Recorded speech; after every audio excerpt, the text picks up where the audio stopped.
folks. Welcome to another episode of Film Study. This is Ken McCusick, and we're here for this week's matchup show, the first of two. Right now, we're going to talk about the Ravens' challenges on defense in this game, facing that high-powered Texans offense. Joining me to do that is co-host Fraser Tafar. Fraser, how you doing? Doing good, Ken. Long way coming since week one. I think we've all anticipated this point in the season, getting ready for our divisional matchup versus the Houston Texans.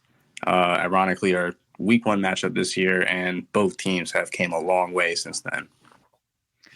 Yeah, Texans a very different team for sure. Stroud is recognized for the kind of talent he is at this point. Didn't get intercepted despite a very tough game in the pocket in that first game. And as much as things have changed, a lot of things have stayed the same as well. The Texans still have a very battered offensive line that's pretty bad, in my opinion. That's one of the big advantages the Ravens have, I think, in this game. We'll talk about that some, I'm sure, during this show. And the Ravens still a fairly voracious defense, lining up sacks, lots of multiple pressure sacks still occurring, and hopefully that's going to be part of the what we see on Saturday.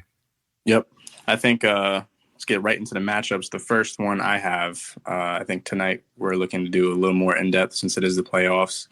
My unit versus unit matchup will be the offensive line of Houston versus the Ravens defensive line.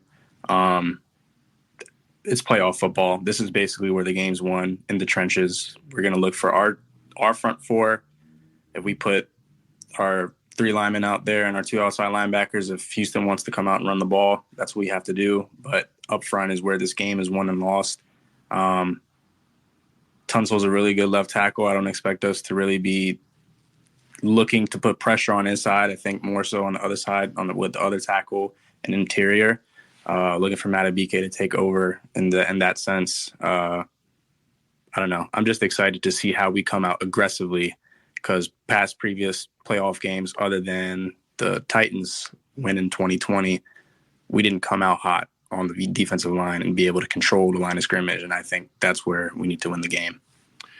Yeah, that Titans game in 2020, the year after they lost, it was actually in 2021, and the other one was in 2020, the awful loss we shall never speak of again, except for Will here. That was something else when they went down to Tennessee and really beat them up physically and didn't allow Henry a first down in the entire game. That was special.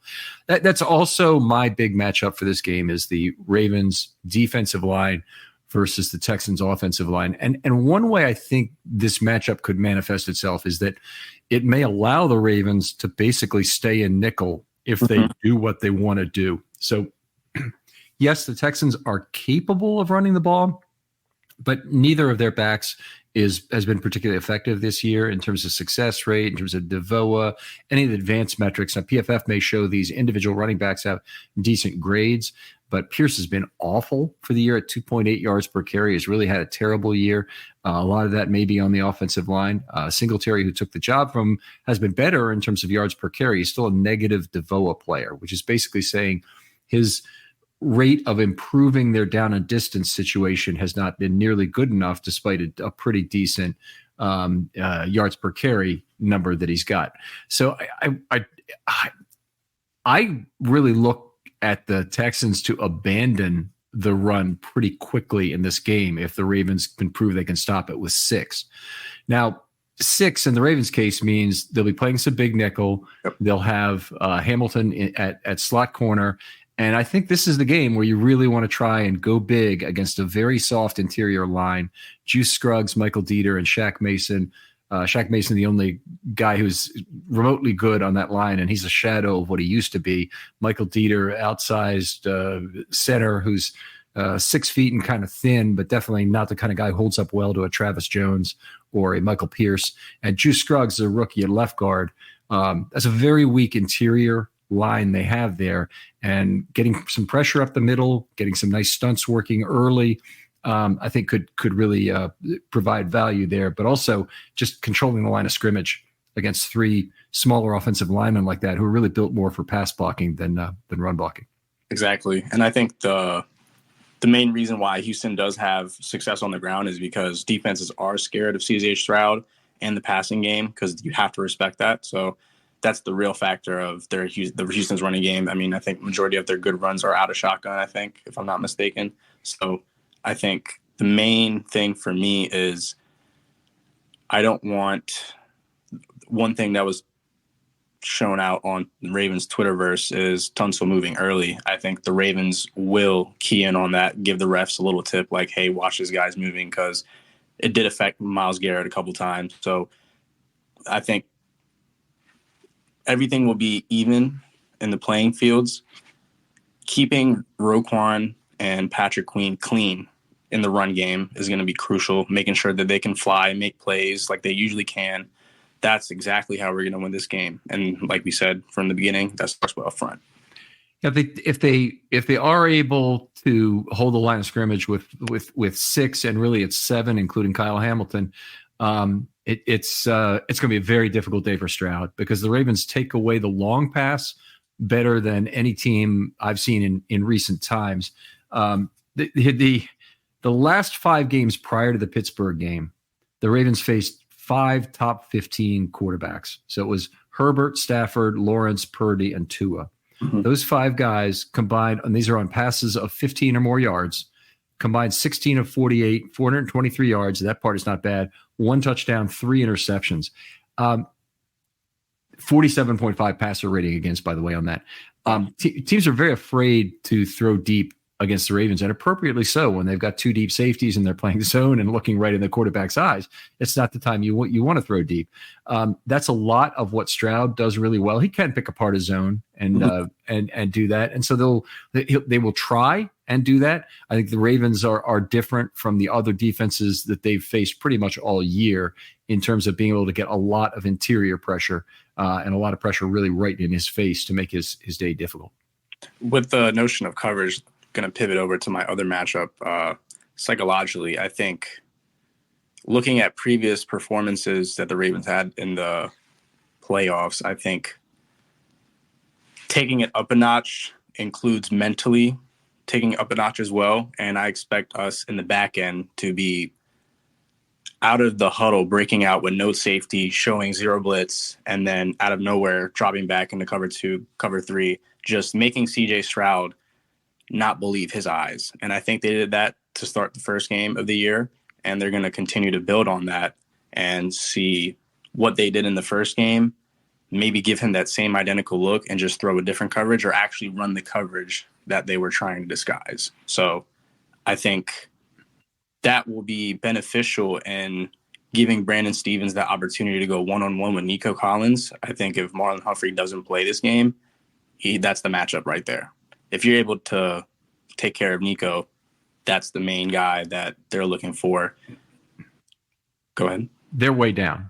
I mean, yeah. Noah Brown is now hurt this week. That's just in the last game, obviously. And Tank Dell's been down for most of the season now. Nico Collins is all they have. Yep. That's just not enough. It's not enough to get it done against the Ravens defense. And it really provides the Ravens with an option to double or rotate into a double against Collins as they see fit. And, there'll be lots of times where Collins may do something, try and run crosses underneath. You don't have to leave that zone open all the time. I mean, you can come down and play robber when you want to, and that gives the Ravens lots of options in dealing with Collins. I think also in terms of dealing with their tight ends, they'll have similar options. So I'm very optimistic about it. Sounds like Ronald Darby is back at practice. That was something I was a little bit concerned about, but he should be a big factor for the Ravens this week. They'll need him to start and play pretty well. He has all year. Yep. He's 5th in the entire NFL among all cornerbacks with 300-plus targets in terms of yards per target, even better than Stevens. So, there's only a couple guys and they're top guys who are ahead of him, including not Stingley. Stingley's actually pretty bad. He's got a lot of 3 yards more per target. But Sauce Gardner and who's the other guy? Say again? Patrick Surtain. No, he's not in the top 5. Jalen Johnson of the Bears was one of them. I'm trying to remember who. He's at 3.9 yards per target for the year. Oh. Anyway, he's 5th is a tremendous place for a player like Darby to be, and it really is a testament, I think, to scheme and the fact that the Ravens have been able to minimize the responsibilities of those outside corners with what they do with their safeties. So we'll see what they do. To the degree they want to run wide receiver screens to Collins, I'm happy with that. Anything that moves this game to a game of small ball, I think plays to the Ravens' advantage in terms of Hamilton taking away that side of the field. Yep. And touching on Darby, I think the one thing that really, really gets me hyped about him is his tackling. I mean, he's a sure tackler. At anytime anyone's in the flat, they're going down immediately as soon as he touches them. I think that's the most impressive thing. He reminds me of Lardarius Webb tackling. I think it's impressive to me. On the back end, I'm excited to see Marcus Williams, Geno Stone, and Hamilton be all healthy, ready to go, available, and just be deployable any way we need them. I think I'm really excited for this game. If you found a $100 bill on the ground, you wouldn't walk past it. So don't pass up a chance at easy cash with MyBookie. MyBookie has the biggest online selection of odds and contests to fill all your sports betting needs, anytime, anywhere. So you can turn that sports knowledge into cash in your wallet. Bet on the NFL, college bowl games, or play for your share of big cash prizes in the weekly blackjack tournaments. And if you've been waiting for the right time to get in on the action, that time is now. Make your winning move today. Sign up at MyBookie and use the promo code RAVENS to claim your deposit match, redeemable up to $1,000. Again, that's promo code RAVENS to claim your bonus. Experience the thrill of sports betting right from the comfort of your home. Bet anything, anytime, anywhere with MyBookie. Especially to see the intensity Roquan brings. We saw what it was like in that Cincinnati game. I can only imagine how he's going to act this game. Yeah, having Roquan is definitely a focus multiplier that the Ravens very badly need. They need that, the laser focus of a Ray Lewis to basically bring the team up, and I think he brings that, in large part. He has high expectations of himself, and I think he puts those on others as well. And I don't think it's necessarily constrained to just the defense. Yep. I think, if the offensive coaches are not using who Roquan is in practice on the offense and saying, hey, look, you guys need to be more focused. Look what's happening on defense over here. I think they're crazy. They're missing out on an opportunity to dial that focus up. Yep. As we say, iron sharpens iron, and Roquan is definitely iron, and he's taking it to the sharpener. And I'm excited in this all the way through. Will you be at the game? Correct. Yep. It's supposed to be a packed house. Prices are actually a little cheap, so people are actually able to go to the game. I think I encourage them to go, be loud, be proud of this team. You don't get these opportunities a lot, and don't just wait for next week. I think this is the week that we have to make sure that we're there for the team. Completely agree. Are you going to the game actually this week now, or you're still planning to come next week? Still planning on coming next week, even though I said that. But so it's a kind of a hollow do as I say, not as I do thing. But anyway, if I was in state, I would definitely go, but I would have to pre-plan all that. So understood. And the prices have come down some. People are looking at the weather report now and looking at weather in the 20s. And I guess Baltimore fans are not as into that. I don't think the Texans fans really are either, but they're probably fairly able to adapt to it. Incredibly, in Houston right now, they have some very cold weather going on right now. And it's been really, really bad lately. Like on Sunday with wind chills, -4 degrees. Okay, you're in Dallas though. Yeah, I mean it's been taking over the whole South. It's been real bad. Yeah. So Houston is significantly further south. What, 6 hours by drive, right, from you? It's about 4 hours southeast. Okay. Towards the coastal line. So it's not too bad. Okay. All right. Anyway, looking forward to this one tremendously. We had the crowd noise episode recently. One of the big things that our friend brought up was to make sure that you start screaming as soon as the other team gets in the huddle. Don't wait for them to come to the line of scrimmage, but make sure that they're not communicating well within that huddle. And then there can be confusion as they break the huddle, and that causes delays, and that can cause penalties or timeouts. And very, very worthwhile. I think, one of the things the Ravens are going to really be looking out, as you mentioned, is Tunsil with his rocking out of his stance crap. There is I will say, I looked at this from Michael Orr years ago, and there's a certain amount that they don't feel like it's too close to call. And since I time plays for ATS using my DVR, you can do that, and you go a couple clicks ahead. But if a offensive tackle gets off 2 clicks ahead, they don't call anything. 1 click ahead, that's either 0.03 or 0.06 seconds. If you're in a normal 1080i broadcast, so it's a 30 frame per second environment, you're off either 0.03 or 0.06 seconds early with 1 or 2 clicks. So if they generally get away with that. Michael Orr got away with one against Pittsburgh that was 0.23 seconds early. Wow. So it's very noticeable, and they complain about it a lot and whatnot. But anyway, when it's timed up well, when the cadence is really timed up well between that tackle and that center, it can be a big advantage for the tackle getting into his pass set properly. And we know Stanley likes to mirror well. We know Tunsil is one of the things he does exceptionally well. It's going to take more than just probably individual pressure on that side to beat Tunsil, but he still can be beaten. Don't act like he's impervious to it.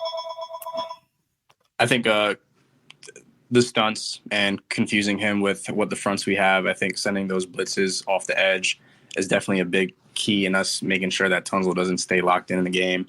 I doubt they will give him a tight end chip, only because the help they would need on the other side of the tackle. I think one thing that I will look forward to this game is just timing the blitzes. I mean, right before the center moves his head up to snap the ball, I'm expecting all of us to be at the line if we're going to send pressure. Just making sure we're effective in what we do. Everything has to be with a purpose on defense. I think we always have a high standard here in Baltimore for our defense. This is the game to show it. I mean, there's a lot riding on this game, so we need to show what we have right now. Definitely, in terms of just how the fans view this moment, it only bad news can happen on Saturday. I'll put it that way. They beat the Texans. It really is expected. They'll have what they really wanted, was the AFC Championship game at home. That won't necessarily be a cakewalk. It's going to be against a pretty good team, because it's one of Buffalo and Kansas City. I don't believe either of those teams is as good as the Ravens, but it's going to be against a pretty good team that comes to Baltimore if they do. But imagine losing this game. It would be very much like the Colts in 2006 or the Titans in 2019 in terms of the horrible magnitude of the loss. I was talking to people about it earlier. I think I would label this as probably the worst season that we've had if we do not end up doing anything in the postseason. That's the regular season success is great and all. Lamar can get this MVP. It's amazing, but I think you're measured by championships at the end of the day. We're not here to get a contribution trophy. We're here to win it all. So getting to the AFC Championship game has been on our minds at least since 2019, and we've had this opportunity right in front of our face. I think it's going to be more than a disappointment if we don't finish this deal against Houston, at least. Yeah, completely agree. I mean, there will probably be other opportunities during Lamar's contract here, but this window is closing quickly for the current players on this team. And players like Clowney, they know it. Van Noy, they know it. This is probably their last chance at a ring. They're mercenaries. They could go somewhere else and play, but this is their last really good chance at a ring. And that's true for a number of players. A lot of this team is going to be leaving next year, and this is the shot. Get it done and keep moving on. And hopefully they have that AFC Championship that we haven't had in Baltimore in 53 years, and they are able to win that as well. But let's not get ahead of ourselves. Let's beat the Houston Texans, and really, this is a game where they're 9-point favorites. They should be 9-point favorites, but they were 9-point favorites before and they lost at home. And they were 9-point dogs on the road and won it in Denver in the Mile High Miracle game. So nothing is guaranteed, and they really just need to put a nail like a railroad spike into the Texans here to finish them off. The main thing is we can't come out tight. We have to play loose. That's the teams that lost this week, especially Dallas, you can tell they were playing tight, tense. They were not trying to make a mistake. And in 2019, that's exactly how we came out against the Titans. Tight, tense, not trying to make a mistake. And one overthrown ball by Lamar, and Titans off to the races, and we can't get back after that. So being able to dominate, I mean, from the first quarter, from the first snap, let them know, if you want to move this ball, you're going to get punched in the mouth, and you got to make your move after that. You're just not going to be free today. I've got one more thing in terms of a specific thing that I think the Ravens need to look at in this game, and that is that they really need to force Stroud into bad decisions with a 4-man pass rush. Mm-hmm. I think this is a game where you do not want to give Stroud the opportunity to read hot and throw hot. Yeah. Now you can penalize somebody for doing that. If you rotate down off into towards the hot read, you can get some picks if the ball is floated out there. But this is a case where I wouldn't even give him that opportunity. I think you stick with a 4-man rush. You can bring it all the kinds of different ways you want to. You can drop somebody from one side and overload the other. You can rush the slot as part of that, as long as you're dropping somebody else to zone coverage. But I don't want to give him a lot of free hot reads where he takes advantage of the Ravens defense because of that. I even want that less with Mahomes if they face him the next week. Yep. And then we saw that last week when he played Cleveland. Every time they sent pressure, I mean, he looked like a veteran in that pocket, just maneuvering, taking his time, getting that little extra second and finding his guys. I think, like you said, sending 4, do or die. If you want to give it to the short, give it to the short. You're not going to win the game that way. All right. Always a pleasure doing this show with you, Frazier. Tell folks where they can talk football with you online. You guys can find me at X/Twitter at F_RAVE8. That's F_Rave8. All right. Outstanding. Other folks out there who want to be on a film study short, hit me up. There'll be an opportunity, maybe if the Ravens have another bye week on their schedule, which we're hoping for, of course. Hit me up with some good ideas. Also looking for off-season content at this point. If there's something you're passionate about, would like to talk to me about, even if it's a multi-show series, this is the time of year that I entertain those kind of ideas. So hit me up. DM's always open on Twitter, as I said. For Frazier Tafar, this is Ken McCusick saying goodbye. We'll talk to you not even next week, tomorrow on Matchups for the Offense.